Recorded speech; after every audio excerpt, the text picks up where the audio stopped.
Go yard. I got so much motherfucking design on right now. Break it down, bring it back, make it clap. I got 3 old thoughts, new guap, wear that thing. Bitches on my line, and you know that. Assalamualaikum warahmatullahi wabarakatuh. Saya Witri Oktaviani ingin menceritakan sejarah berdirinya Bani Umayyah di Damaskus. Setelah masa Al-Khulafa Al-Rasyidin, berdiri sebuah dinasti yang disebut dengan Bani Umayyah. Muawiyah bin Abu Sufyan adalah pendirinya. Pada Abd Manaf, keluarga Hashim atau Bani Hashim menjadi panggilan bagi keluarga Rasulullah. Keturunan Umayyah disebut dengan keluarga Umayyah atau Bani Umayyah. Muawiyah menjadi khalifah pertama Bani Umayyah. Ibu kotanya adalah Damaskus. Muawiyah bin Abu Sufyan berhasil mendirikan dinasti ini bukan karena kemenangan diplomasi pada peristiwa Siffin. Muawiyah bin Abu Sufyan sebagai khalifah pertama yang mengubah pemerintahan dari demokratis menjadi kepemimpinan yang turun-temurun. Bahkan seluruh rakyatnya diwajibkan untuk setia pada Yazid anaknya. Selain kepemimpinan turun-temurun, penjabat pada dinasti Umayyah berasal dari keturunan Arab. Muawiyah bin Abu Sufyan berpengalaman dalam politik. Ia pernah menjadi seorang pemimpin pasukan untuk menaklukkan Suriah, Palestina, Romawi, dan Mesir. Selain mengubah sistem pemerintahan, Muawiyah bin Abu Sufyan memindahkan pusat pemerintahan yaitu dari Madinah ke Damaskus. Ahli sejarah mencatat terdapat 13 orang yang pernah menjadi khalifah pada dinasti Umayyah di Damaskus. Dinasti ini telah menggapai berbagai kemajuan, perkembangan, dan perluasan daerah. Beliau mendirikan Departemen Pencatatan Diwan Al-Khatam, mendirikan pelayanan pos Diwan Al-Barik. Khalifah ketiga yang besar pada dinasti ini adalah Umar bin Abd al-Aziz. Ia terkenal dengan ketakwaan dan keadilannya. Di Madinah, ia menghabiskan waktu untuk belajar ilmu agama. Pada awalnya dia pejabat yang kaya raya. Ketika menjadi khalifah, berubah menjadi orang yang zuhud, bekerja keras, sederhana, dan pejuang tangguh.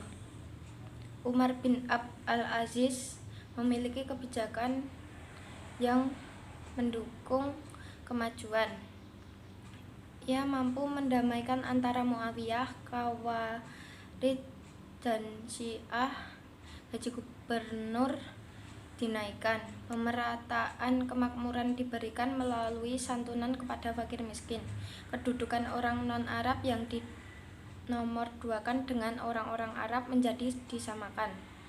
Ia mampu menciptakan kesatuan Muslim secara umum. Selain itu, pajak dapat dikurangi. Pembayaran jizyah dihentikan bagi orang yang baru masuk Islam. Marwan bin Muhammad merupakan khalifah terakhir Umayyah di Damaskus. Pemerintahan pada masanya sedang mengalami perpecahan.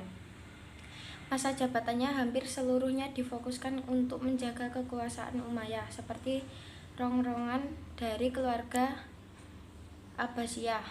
Kekuasaannya dikalahkan oleh Abu al-Abbas al-Saffah dari keluarga Abbasiyah. Sekitar 300 orang lebih anggota keluarga Umayyah terbunuh. Marwan bin Muhammad mencari perlindungan. Ia berharap memperoleh perlindungan di barat, namun tertangkap di Sungai Nil. Meninggalnya Marwan menjadi tanda berakhirnya kekuasaan Umayyah di Damaskus. Namun ada satu orang yang selamat dalam proses pembunuhan kepada keturunan Bani Umayyah, yaitu Abd al-Rahman bin Muawiyah.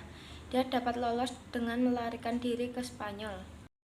Kemajuan peradaban Islam pada masa Bani Umayyah di Damaskus. Peradaban Islam pada Bani Umayyah di Damaskus dicirikan dengan berbagai kemajuan tata kelola di berbagai bidang. Bidang yang dikembangkan di antaranya adalah pemerintahan, hukum, sosial, ekonomi, keagamaan, dan pendidikan.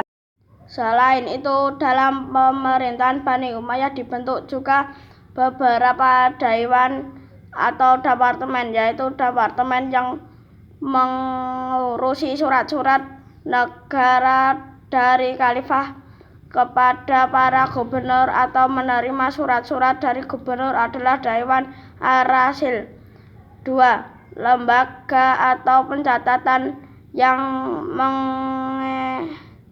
mengeregistrasi dan menyalin semua keputusan khalifah atau peraturan-peraturan pemerintahan yang dikirim ke daerah Dewan Al-Hakam. 3. Departemen yang mengelola pendapatan negara adalah Dewan Al-Kharja.